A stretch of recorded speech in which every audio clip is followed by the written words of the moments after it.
Hello friends, welcome to Bhumika kitchen. ನಾನು ಭೂಮಿಕಾ ಸುದರ್ಶನ್. ಪಾಲಕ್ ಚಟ್ನಿ ಮಾಡೋದು ಹೇಗೆ ಅಂತ ತೋರಿಸಿದ್ದೆ. ಅದೇ ಪಾಲಕ್ನ ಉಪಯೋಗಿಸ್ಕೊಂಡು ಇವತ್ತು ಚಿತ್ರಾನ್ನ ಮಾಡೋದು ಹೇಗೆ ಅಂತ ತೋರಿಸ್ತಾ ಇದ್ದೀನಿ. ಪಾಲಕ್ ರೈಸ್ ಕೂಡ ಮಾಡೋದನ್ನ ತೋರಿಸಿದ್ದೀನಿ. ಈ ಚಿತ್ರಾನ್ನ ಅಂತೂ ಕಂಪ್ಲೀಟ್ ಸ್ಪೆಷಲ್ ಆಗಿದೆ, ಜೊತೆಗೆ ತುಂಬ ಈಸಿ ರೆಸಿಪಿ ಕೂಡ. ಒಂದು 5 ರಿಂದ 10 ನಿಮಿಷದೊಳಗಡೆ ಈ ಪಾಲಕ್ ಚಿತ್ರಾನ್ನ ನಿಮಗೆ ರೆಡಿ ಆಗುತ್ತೆ. ಬನ್ನಿ ಮಾಡೋದು ಹೇಗೆ ಅಂತ ನೋಡೋಣ. ಸ್ಟವ್ ಆನ್ ಮಾಡಿಕೊಂಡು ಬಾಣಲೆ ಒಳಗಡೆ 3 ಟೇಬಲ್ ಸ್ಪೂನ್ ಎಣ್ಣೆ ಹಾಕಿದ್ದೀನಿ. ಎಣ್ಣೆ ಒಂಚೂರು ಚೆನ್ನಾಗಿ ಬಿಸಿ ಹಾಕ್ತಿದೆ. ಹಾಗೆ 1 ರಿಂದ 2 ಟೇಬಲ್ ಸ್ಪೂನ್ ಕಡಲೆಕಾಯಿ ಬೀಜನ ಚೆನ್ನಾಗಿ ಫ್ರೈ ಮಾಡ್ಕೊಂಬಿಡೋಣ. ಮೀಡಿಯಮ್ ಟು ಲೋ ಫ್ಲೇಮಲ್ಲಿ. ಕಡಲೆಕಾಯಿ ಬೀಜ ಚೆನ್ನಾಗಿ ಫ್ರೈ ಆದ ನಂತರ ಒಂದು ಬೌಲ್ಗೆ ಟ್ರಾನ್ಸ್ಫರ್ ಮಾಡ್ಕೊಂಡಿದ್ದೀನಿ. ಇವಾಗ ಅದೇ ಬಾಣಲೆ ಒಳಗಡೆ ಸಾಸಿವೆ, ಜೀರಿಗೆ ಅರ್ಧ ಟೀ ಸ್ಪೂನು, ಕಡಲೆಬೇಳೆ, ಉದ್ದಿನಬೇಳೆ ಒಂದು ಸ್ವಲ್ಪ ಎಲ್ಲ ಚೆನ್ನಾಗಿ ಫ್ರೈ ಮಾಡ್ಕೊಳ್ತೀನಿ. ಹಸಿಮೆಣಸಿನಕಾಯಿ 4 ಅಥವಾ ನಿಮ್ಮ ಖಾರಕ್ಕೆ ತಕ್ಕಷ್ಟು ನೋಡ್ಕೊಂಡು ಹಾಕೊಳ್ಳಿ. ಉದ್ದುದ ಕಟ್ ಮಾಡ್ಕೊಳ್ಳಿ, ಅವಾಗ ಖಾರ ಕಮ್ಮಿ ಇರುತ್ತೆ. ಜೊತೆಯಲ್ಲಿ 1 ಗರಿ ಕರ್ಬೇವಿನ ಸೊಪ್ಪು, ಚಿಕ್ಕಿ ಇಂಗು, ಇದೆಲ್ಲ ಒಂದ್ಸಲ ಚೆನ್ನಾಗಿ ಮಿಕ್ಸ್ ಮಾಡ್ಕೊಳ್ತೀನಿ. ಒಂದು 15 ಸೆಕೆಂಡ್ ಹಸಿಮೆಣಸಿನಕಾಯಿ ಚೆನ್ನಾಗಿ ಫ್ರೈ ಮಾಡ್ಕೊಳ್ತೀನಿ. ಹಾಗೆ ಮೈನ್ ಐಟಮ್ ಪಾಲಕ್ಕು, ಸಣ್ಣ ಕಟ್ ಮಾಡ್ಕೊಂಡಿರೋಂಥ ಪಾಲಕ್ಕು 1 ಕೆಜಿ. ಈ ಪಾಲಕ್ಕು ಕಂಪ್ಲೀಟ್ ಸಾಫ್ಟ್ ಆಗೋವರೆಗೂ ನಾನು ಚೆನ್ನಾಗಿ ಬೇಯಿಸ್ಕೊಳ್ತೀನಿ.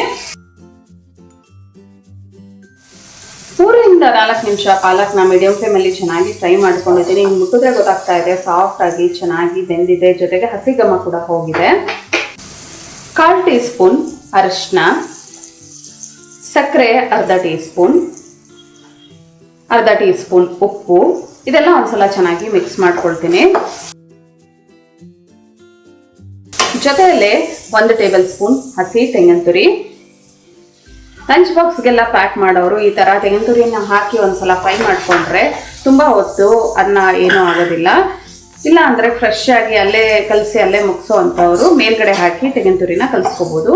ಈ ಥರ ಎಲ್ಲ ಚೆನ್ನಾಗಿ ಮಿಕ್ಸ್ ಮಾಡ್ಕೊಳ್ತಿದ್ದೆ. ಹಾಗೆ ಸ್ಟವ್ ಆಫ್ ಮಾಡ್ತಾ ಇದ್ದೀನಿ. ಇವಾಗ ಮಾಡಿಟ್ಕೊಂಡಿರೋವಂಥ ಅನ್ನನ ಇದರೊಳಗಡೆ ಹಾಕೊಳ್ತೀನಿ. 1 ಕಪ್ಪು ಸೋನಾ ಮಸೂರಿಯಲ್ಲಿ ಅನ್ನ ಹುಡಿಯಾಗಿ ಮಾಡಿಟ್ಕೊಂಡಿದ್ದೀನಿ. 1 ಚಿಟಕಿ ಉಪ್ಪು ಹಾಕ್ಬಿಟ್ಟು ಮಾಡಿದ್ದೆ ಮಾಡೋ ಟೈಮಲ್ಲೇ. 1 ಅರ್ಧ ಹೋಳಷ್ಟು ನಿಂಬೆ ಹಣ್ಣಿನ ರಸ, ಬೇಕಿದ್ರೆ ಹುಳಿ ಆಮೇಲೆ ನೋಡ್ಬಿಟ್ಟು ಹಾಕೋಬಹುದು. ಫ್ರೈ ಮಾಡಿರ್ತಿರೋಂಥ ಕಡಲೆಕಾಯಿ ಬೀಜ, ಇದನ್ನ ಹಾಕಿ ಚೆನ್ನಾಗಿ ಈವನ್ ಆಗಿ ಮಿಕ್ಸ್ ಮಾಡ್ಕೊಳ್ತೀನಿ. ಎಲ್ಲ ಚೆನ್ನಾಗಿ ಈವನ್ ಆಗಿ ಮಿಕ್ಸ್ ಮಾಡ್ಕೊಂಡಿದ್ದೀನಿ. ಪಾಲಕ್ದು ಟೇಸ್ಟ್ ಅಂತೂ ಹೈಲೈಟ್ ಆಗಿದೆ, ತುಂಬಾನೇ ರುಚಿಯಾಗಿದೆ ಪಾಲಕ್ ಚಿತ್ರಾನ್ನ ಆಗಿರೋದ್ರಿಂದ. ಈ ಪಾಲಕಲ್ಲಿ ತುಂಬ ಹೆಲ್ತ್ ಕಂಟೆಂಟ್ ಇರೋದ್ರಿಂದ ಅವಾಗವಾಗ ಪಾಲಕ್ ಚಿತ್ರಾನ್ನ ಮಾಡಿಕೊಡಿ, ತುಂಬಾನೇ ರುಚಿಯಾಗಿರುತ್ತೆ. ಮನೆಯವ್ರು ಎಲ್ಲರಿಗೂ ಇಷ್ಟ ಆಗುತ್ತೆ. ಇದನ್ನು ನೀವು ಲಂಚ್ ಬಾಕ್ಸ್ಗಾದರೂ ಪ್ಯಾಕ್ ಮಾಡ್ಬೋದು, ಅಥವಾ ಬ್ರೇಕ್ಫಾಸ್ಟು, ಲಂಚ್ಗೆ, ಡಿನ್ನರ್ಗೆ ಯಾವುದಕ್ಕೆ ಬೇಕಾದರೂ ಪ್ರಿಪೇರ್ ಮಾಡ್ಬೋದು. ಮತ್ತೆ ತಡ ನಿಮ್ಮ ಮನೆಯಲ್ಲೂ ಕೂಡ ಈ ಪಾಲಕ್ ಚಿತ್ರಾನ್ನ ಮಾಡಿ ಹೇಗಿದೆ ಅಂತ ಕಮೆಂಟ್ ಬಾಕ್ಸಲ್ಲಿ ತಿಳಿಸಿ. ಇವತ್ತಿನ ಈ ಸಿಂಪಲ್ ರೆಸಿಪಿ ನಿಮ್ಗೆ ಇಷ್ಟ ಆದರೆ ಲೈಕ್ ಮಾಡಿ, ಶೇರ್ ಮಾಡಿ. ಯಾರೆಲ್ಲ ಇನ್ನೂ ಭೂಮಿಕಾ ಕಿಚನ್ಗೆ ಸಬ್ಸ್ಕ್ರೈಬ್ ಆಗಿಲ್ಲ ದಯವಿಟ್ಟು ಸಬ್ಸ್ಕ್ರೈಬ್ ಆಗಿ. Thanks for watching.